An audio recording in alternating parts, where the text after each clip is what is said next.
Hola, hola, ¿qué tal? ¿Cómo están? Bienvenidos, bienvenidas a Sala de Prensa. Aquí estamos nuevamente con ustedes con una entrevista que esperamos sea clarificadora, interesante y entretenida. Vamos a hablar de este caso, no sé cómo catalogarlo.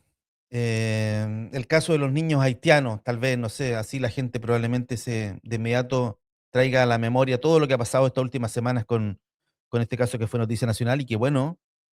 La verdad es que parece desinflarse a medida que avanzan los días, ¿no es cierto? Bueno, voy a presentar de inmediato a la persona que nos va a acompañar en esta conversación. Ahí lo tenemos en pantalla. Él es Rodrigo Sandoval, abogado, jefe de división de extranjería. Fue jefe de división de extranjería durante el gobierno de Chile. ¿Cómo está, abogado? Gusto saludarle. Hola Hugo, ¿cómo estás? Un gran saludo para todos. Él es Rodrigo Sandoval Dicuán. Ya lo dije, abogado. Fue jefe de extranjería durante el segundo gobierno de Chile, 2014, por ahí, ¿no es cierto? Por ahí debe ser más o 2014 al menos. 2017. Ya, ahí está. Él es porteño, ¿ah? Es de Talcahuano, así que, Febrero. bueno, tiene, tiene algo que decir de nuestra zona también. Actualmente hace clases, bueno, es analista, yo lo he visto varias veces en medios de comunicación analizando diversas situaciones relacionadas al tema migración en particular, y actualmente hace clases en la Chile, en la Universidad Central y también en la Autónoma de Barcelona, me decía, ¿sí? Así es. Ya, voy a partir haciendo una pequeña introducción diciendo que la verdad es que era bien fácil caer al principio cuando salieron las primeras noticias y decir, oh, esto es al tiro, no, pero ¿qué pasó aquí? Estamos hablando de trata de personas, tráfico de órganos y el desastre que hay en migraciones y todo el tema. Entonces, era bien fácil, pero con el transcurso de los días, como lo dije al principio, esto se ha ido como desinflando al, al avanzar el tiempo y a conocerse mayor información. De hecho, fueron apareciendo muchos niños haitianos, en fin. ¿Cuál es la reflexión que hace usted de lo que pasó realmente? ¿Esta es una noticia, una fake, se infló intencionalmente o no sé, son cosas que pasan nomás y sí hay problemas en extranjería, pero no son tan graves como esta? ¿Cuál es la sensación suya? Bueno, yo diría que más que el caso de los niños haitianos, quizás es otra oportunidad que que nos da el Estado de constatar la falta o los déficits que tenemos en términos de cómo regulamos ciertas situaciones. Lo que nosotros tenemos acá es la consecuencia de una regulación antojadiza, voluntarista, técnicamente infundada, que tiene el tema migratorio y que lo que hace en el caso de la reunificación familiar Mm. es que regula lineal y secuencialmente una materia, estableciendo una serie de competencias institucionales que no conversan entre ellas, pero que sin ninguna persona o institución debe hacerse cargo de un resultado. Lo explico.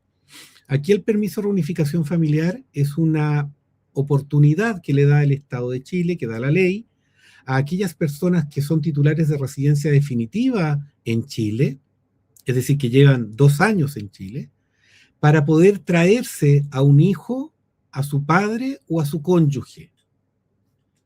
Entonces, esas personas aquí en Chile van y piden el permiso para traerse a esta persona. Y una vez que el Servicio de Migraciones ha verificado la identidad de las personas, la existencia de antecedentes penales en su caso, Ujú. las posibilidades que tiene esta persona que ya está en Chile de tener residencia definitiva y de poder traérselas, le da el permiso. Hasta ahí se acaba el trabajo del Servicio Nacional de Migraciones. Luego, esa persona, ese niño o ese padre, en este caso ese hijo que se encuentra en Puerto Príncipe, tiene que venirse para acá. Ujú. En principio debería venirse en un avión comercial, pero entre Haití y Chile no hay vuelos comerciales. Entonces, tenemos dos posibilidades. Una, esa persona va a República Dominicana a buscar un avión y se viene, o esa persona contrata lo que se llama un charter. Tenemos que tomar en cuenta que estamos hablando de un niño que está solo en Puerto Príncipe o que tendría que pagarle yo a alguien para que lo traiga. Eso no necesariamente es viable económicamente. Entonces se abre este negocio para que personas, negocio por ausencia del Estado, ya lo podemos hablar, este negocio para que personas ofrezcan la posibilidad de traer a esos niños. Y ese vuelo es regulado por la Dirección General de Aeronáutica Civil, que los vuelos que tienen más de 18 vuelos al año son los vuelos comerciales, los vuelos regulares, y hay vuelos que tienen 18, menos de 18 al año, que es el caso de estos vuelos charter. Esa es la distinción entre un vuelo charter y un vuelo comercial. En este caso, en ambos casos, hay una regulación que nos ha dicho en los medios de comunicación, hay una regulación de la propia DGAC que pone un límite de un adulto por 4 niños menores de 12 años. Que pudiera traerlo, digamos. Exactamente, por temas de seguridad aeronáutica, la DGAC dice, usted no puede, ningún adulto estar a cargo más de 4 hijos, de 4 niños menores de 12 años. En un vuelo. Así es, algo de lo cual se puede informar porque tienen que mandar la lista de pasajeros 72 horas antes a la PDI y a la propia DGAC. Y ahí está la parte de la DGAC. Y luego la PDI, la PDI que es la que controla el ingreso. Y para el ingreso está el artículo 28 de la Ley de Migraciones, que dice que para poder ingresar un menor a Chile, tiene que hacerlo acompañado de su padre, de su madre, de que la persona que tiene a su cargo el cuidado personal, o ¿Tutor? de un tercero. No es un tutor. Tutor sería jurídicamente un tutor o curador, es la persona que tiene a cargo el cuidado personal del menor. Aquí estamos hablando de un tercero cualquiera que puede no tener ninguna relación con el menor, puede no conocerlo de antes, pero el único requisito que tiene la ley es que tiene que estar autorizado por escrito por el padre o la madre o quien tenga el cuidado personal. Entonces, en este caso, esta persona que lleva el charter puede estar autorizado por el padre, y la Policía de Investigaciones no tiene ninguna facultad para impedir el ingreso de un menor que cumple esos requisitos. El tema está, y aquí voy al tema sistémico, que no existe ninguna instancia en la ley en la cual el Estado de Chile se preocupe de verificar que ese tercero que ingresó con el menor, autorizado debidamente por quien tiene el cuidado personal de ese menor, en algún momento reúna a ese menor con el padre o madre que solicitó la reunificación. Pero eso no es un problema ni de migraciones, ni de la DGAC, ni de la Policía de Investigaciones, sino que es un problema de una legislación deficitaria que fue hecha por parlamentarios que no escucharon todo lo que tenían que escuchar. Que son los mismos parlamentarios, entiendo, que están reclamando hoy día contra el sistema, digamos. Y yo creo que es la gran paradoja de toda esta discusión, que como pasa muy seguidamente en materias migratorias, los que hablan más fuerte, los que son más sonoros en lo que reclaman, son precisamente las personas que son más porfiadas cuando se trata de hacer su trabajo. A nivel internacional, ¿eso existe en los procesos migratorios de otros países? ¿O pasa lo mismo que en Chile? Estos niños son dejados ahí en el aeropuerto, se verifica que pasen, ok, está listo, y nos olvidamos de ellos. ¿En otros países pasa igual o en los otros países hay un seguimiento? Nadie me ha hecho esa pregunta y es una pregunta muy pertinente. La respuesta es no. La respuesta es, yo te puedo decir, yo conozco muy bien la legislación europea, yo conozco bien la legislación brasileña, argentina, norteamericana, canadiense, y en ninguna de ellas, porque aquí hay un tema también que tiene que ver con los derechos que tiene un padre con relación al cuidado del hijo. Entonces, yo puedo designar a una persona dentro de mi esfera de protección para que esa persona traslade. Yo tengo una hija y yo la he encargado para que viaje con una tercera persona de mi confianza, pero yo tengo esa facultad. Entonces, ese derecho se reconoce en las legislaciones. Estados Unidos, por algunos programas que tiene, hay algunas excepciones, algunos matices, pero se refiere a programas desarrollados por entidades, en las cuales sí ahí establece ciertas cosas. Ahí yo creo que estaba quizá el gran vacío que uno puede decir que tenía el Estado o que tenía un gobierno para poder haber hecho esto de otra forma, ya que los estados en Chile son tan proactivos para generar vuelos de expulsión. ¿Por qué no haber generado, ante la evidencia que teníamos tantos niños menores de edad que eran titulares de permisos de reunificación familiar, y si al Estado de Chile, como parece que, y a la sociedad chilena, como parece en estos días, que le importa tanto el bienestar de esos menores, ¿por qué no haber hecho entonces un programa de reunificación familiar en que el Estado de Chile pone a disposición de estos padres un vuelo, o 2 vuelos, o 3 vuelos, para poder traer a estos menores y haberse preocupado el Estado de Chile de recogerlos en Puerto Príncipe y entregárselos a sus padres en Chile? Ahí es donde, en ese tipo de cosas, donde nosotros vemos si esta urgencia y esta preocupación que tenemos por los niños es verdadera o no.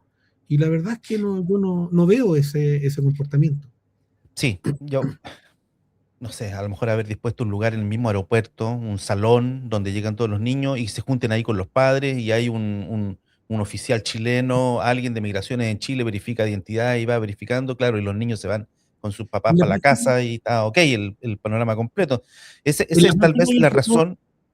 disculpa, es que en la práctica Mm, es bueno decirlo, porque yo le pego siempre a la PDI, soy bien duro con ellos muchas veces, pero en este tipo de cosas creo que se ha sido muy injusto con la PDI. En general, se es injusto siempre en cualquier materia con los funcionarios que terminan haciéndose cargo de los vacíos que tienen las leyes. Porque aquí es la ley la que está mal. La ley es la que no establece un responsable de esa etapa que todos echamos de menos. Entonces, lo que hace la PDI en la práctica, y me consta, es que de todas maneras, cuando un tercero viene con estos menores, aunque lo haga autorizado, como lo dice la ley, si están los padres o madres, los hace entrar a la zona en la cual llegan y se preocupa de que se encuentren. Pero si ese padre o madre no está en el aeropuerto, mm, la PDI no tiene ninguna facultad para retener al menor.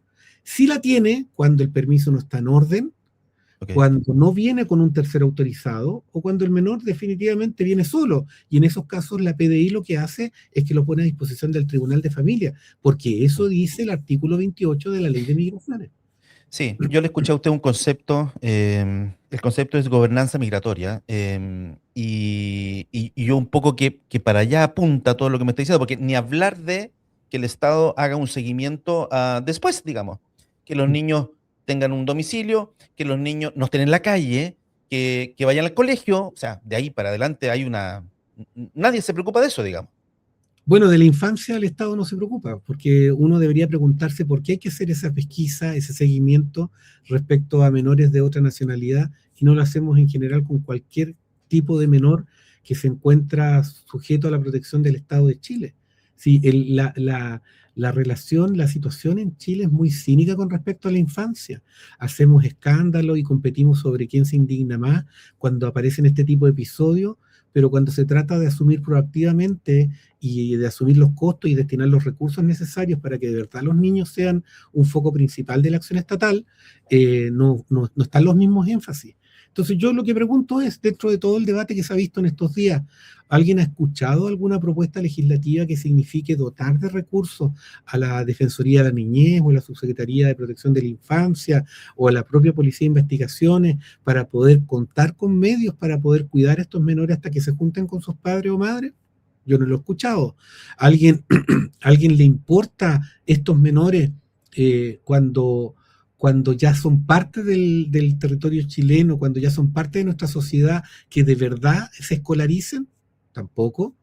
Entonces, ¿dónde está la verdadera preocupación? No existe. Y el tema está en que nosotros tenemos, vuelvo a decirlo, una forma de regular lineal que lo que hace es fijar atribuciones a distintas partes en una cadena, pero en que nadie se hace cargo del resultado. A mi modo de ver, porque estructuralmente nosotros no queremos hacernos cargo de ese resultado.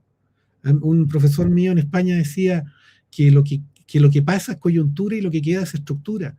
Si pasando distintos gobiernos, distintos énfasis, distintas regulaciones, nosotros seguimos siendo un país que desatiende la protección de los menores, es porque nosotros estructuralmente no tenemos un entusiasmo o una preocupación por esos menores.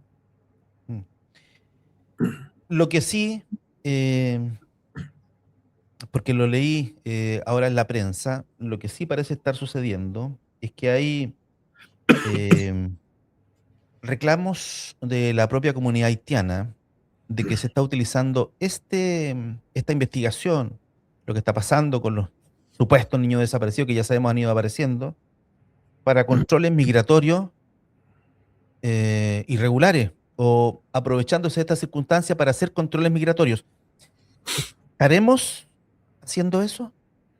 Bueno, en la práctica, buena parte de gran parte, o se explica en buena parte la dificultad de haber dado con estos niños y niñas en forma inmediata, Entendamos, quizás los auditores no conocen bien cómo operó este tema del informe de Contraloría.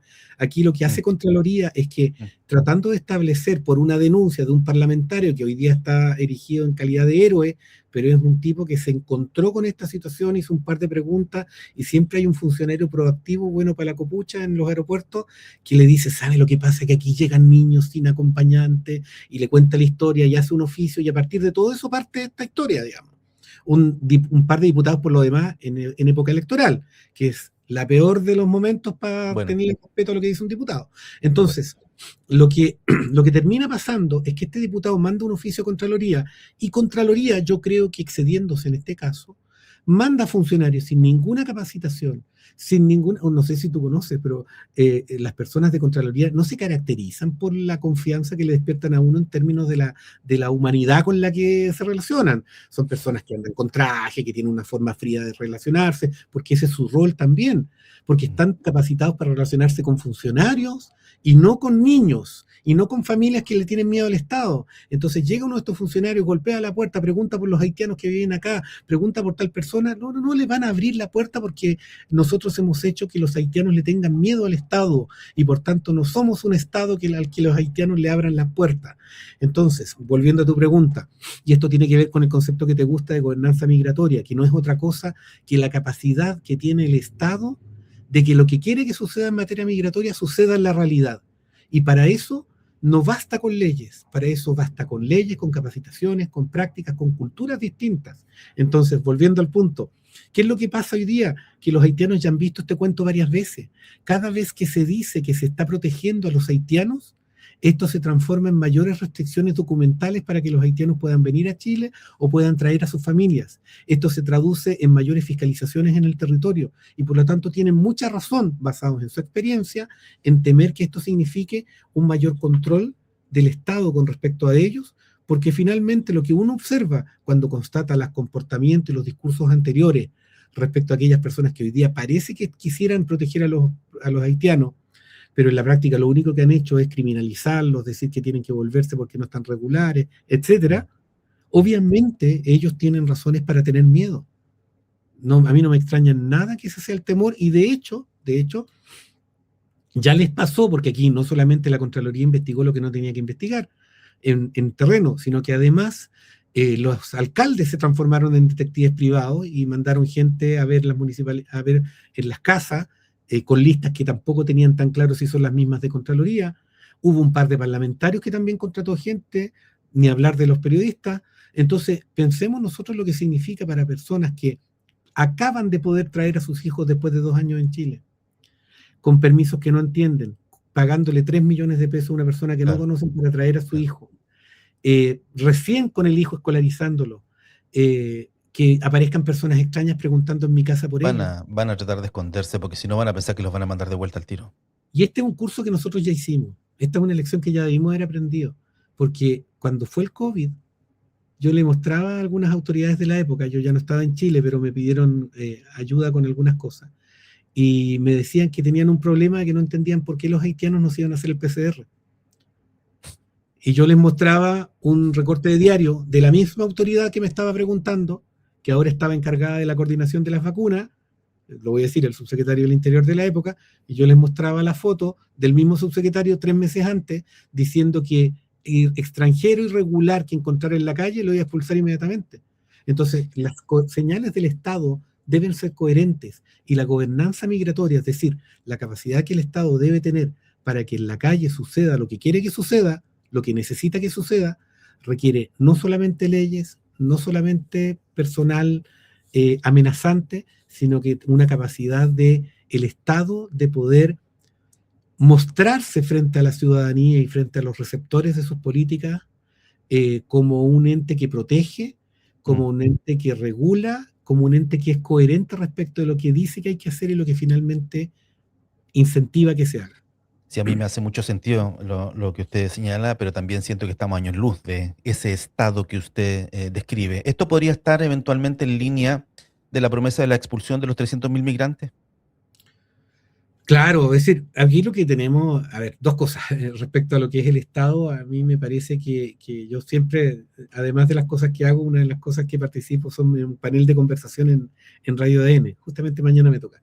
Ujú. Y siempre advierto el mismo problema, y es que nosotros institucionalmente no nos damos cuenta de la precariedad que tiene nuestro proceso legislativo, porque finalmente nuestras legislaciones no son otra cosa que una propuesta del gobierno que se llena de indicaciones incoherentes e inconexas entre sí de los distintos parlamentarios, que lo único que buscan es tener algo de huella en esas leyes.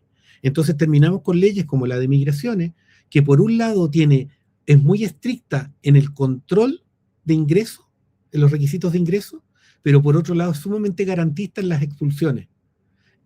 Es una contradicción, y Mm. tiene normas como esta que no quedan terminadas. Entonces, hay una pregunta que hay que hacerse respecto de si estamos legislando adecuadamente, si nosotros tenemos alguna instancia en la cual le damos una coherencia a los proyectos de ley que salen del Congreso, y también hay que decirle a la ciudadanía si también la ciudadanía está dando los incentivos adecuados, porque yo le pregunto a los mismos auditores, ¿qué es lo que hace que voten por tal o cual candidato? Y yo no creo que sea la calidad de sus leyes. Generalmente el candidato que aparece más en la tele, el que hace más escándalo, el que molesta más a las autoridades, el que empatiza con ciertos temas que parecen de moda, como El es que hace el más migratorio. aseveraciones espectaculares como la expulsión el primer día de 300.000 migrantes, digamos. Y ahí hago la conexión con tu otra pregunta, que tiene que ver con, claro, ¿por qué votaron por Kast? Votaron porque prometió un montón de cosas que muchos dijimos durante todo el año pasado que no eran ciertas. No es metáfora, no es hipérbole, porque ambos son recursos literarios que se ocupan para poder ilustrar una verdad. Aquí lo que se hizo fue mentir.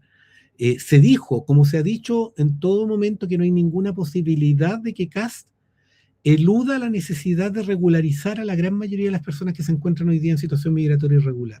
Eso no es imposible que suceda, porque si no, significa someter a la informalidad y precarizar la economía, precarizar la sociedad durante todo este tiempo, lo cual es una gran irresponsabilidad. Entonces, esto es una línea argumental, porque el gobierno se da cuenta, y el gobierno y la oposición también, se dan cuenta que lo migratorio es muy útil para mantener a Mm. los míos con los míos y a los de ellos con los de ellos.